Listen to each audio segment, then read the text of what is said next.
Assalamualaikum warahmatullahi wabarakatuh. Saya Muhammad Saifullah dengan MPM 17754012 Program Studi Agribisnis Pangan semester 7. Di sini saya akan menjelaskan dan mempresentasikan tugas manajemen resiko dengan jurnal tentang optimalisasi kebijakan kredit program sektor pertanian di Indonesia.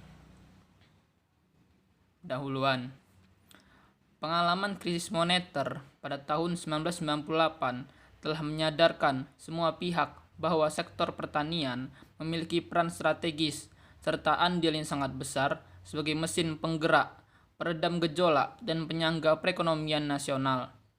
Berdasarkan PDB Real, sektor pertanian telah pulih ke level sebelum krisis sejak tahun 1999 atau 4 tahun lebih cepat dari perekonomian agregat yang baru pulih tahun 2003.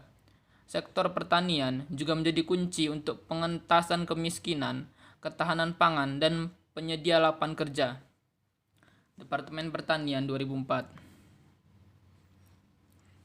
Selanjutnya, untuk menutupi kekurangan modal, petani umumnya mengajukan pinjaman ke lembaga pembiayaan di sekitar tempat tinggal mereka, baik formal maupun informal.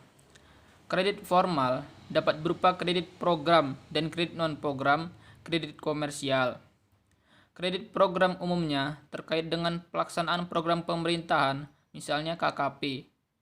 Contoh kelembagaan kredit formal antara lain bank, koperasi, dan pegadaian yang menerapkan persyaratan cukup ketat dalam pelayanan peminjaman. Sementara, pada kredit informal, pada umumnya tidak memerlukan persyaratan yang rumit, misalnya keharusan adanya agunan.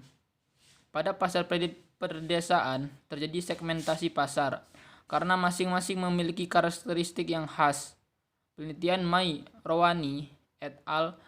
1998 maupun Syukur et al. 2003 menunjukkan masih rendahnya sumber modal usaha tani yang berasal dari kredit komersial.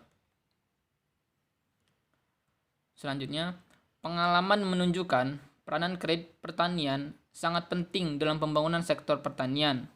Kredit merupakan salah satu program pendukung utama pengembangan adopsi teknologi usaha tani. Kredit pertanian bukan sekedar faktor pelancar pembangunan pertanian, akan tetapi berfungsi pula sebagai satu titik kritis pembangunan pertanian. Critical Point of Development, Syukur et al. 1998. Selanjutnya, peran kredit terhadap pembangunan pertanian. Yang pertama, membantu petani kecil dalam mengatasi keterbatasan modal dengan bunga relatif ringan. Yang kedua, mengurangi ketergantungan petani pada pedagang perantara dan pelepas uang sehingga berperan dalam memperbaiki struktur dan pola pemasaran hasil pertanian. Yang ketiga, mekanisme transfer pendapatan untuk mendorong pemerataan. Yang keempat, insentif bagi petani untuk meningkatkan produksi pertanian. Sementara, sebagai simbol kritis pembangunan, kredit berfungsi efektif untuk menunjang perluasan dan penyebaran adopsi teknologi. Selanjutnya, program atau bantuan modal usaha pertanian. Program bantuan kredit atau modal untuk sektor pertanian berasal dari dua sumber, yaitu yang pertama, dari anggaran pendapatan belanja negara APBN, seperti kredit bumi BIMAS, KUT, kredit ketahanan pangan KKP, skim pelayanan pembiayaan pertanian SP3, BLM, pengembangan lembaga keuangan mikro agribisnis LKMA.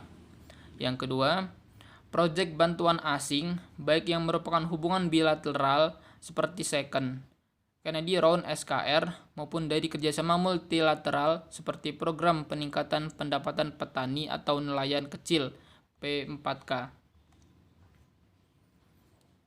Keunggulan sistem pembiayaan kredit program. Yang pertama, bunga relatif rendah dan terjangkau. Yang kedua, bentuk pinjaman yang sebagian diwujudkan dalam bentuk natura, cukup membantu petani sehingga tidak merepotkan petani untuk membeli saprodi di kios atau saprotan. Yang ketiga, pengusulan secara berkelompok untuk mendapat kredit juga lebih efisien dan murah, di samping merangsang anggota kelompok untuk bekerja lebih solid. Yang keempat, walaupun belum secara maksimal, dalam taraf tertentu dapat mendidik masyarakat untuk lebih bertanggung jawab dan profesional dalam pengelolaan dana masyarakat. Selanjutnya, kekurangan sistem pembiayaan kredit program. Yang pertama, kurang mendidik petani untuk lebih bertanggung jawab dan berperilaku profesional dalam penggunaan dana masyarakat. Yang kedua, peluang terjadi moral hazard sangat besar. Yang ketiga, kontinuitas pelaksanaan sangat tergantung dengan keberadaan suatu proyek, sehingga ketika proyek berakhir, program pun juga terhenti. Yang keempat, sangat membebani anggaran pemerintah dengan output yang tidak terukur secara jelas.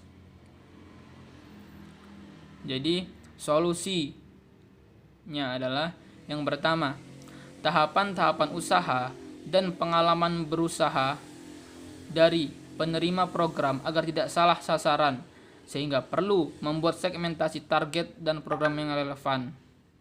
Yang kedua, sistem koordinasi yang baik untuk menghindari overlapping untuk program yang justru kontraproduktif. Yang ketiga, kejelasan tujuan yang ingin dicapai dari implementasi kredit program, apakah untuk sekedar bantuan, pemberdayaan, ataupun untuk melatih petani atau pelaku usaha pertanian agar bisa mandiri dalam mengakses permodalan. Dengan makin terbatasnya anggaran pemerintahan, maka seharusnya di masa mendatang, kredit program lebih diarahkan untuk mendidik dan membantu masyarakat, sehingga secara mampu mandiri mengakses lembaga pembiayaan yang telah ada. Walaupun demikian, dengan porsi tertentu atau dalam kondisi darurat, pengucuran dana yang bersifat bantuan grant masih diperlukan. Terima kasih, mungkin itu saja yang bisa saya sampaikan dari presentasi saya. Kurang lebihnya saya mohon maaf. Saya akhiri. Wassalamualaikum warahmatullahi wabarakatuh.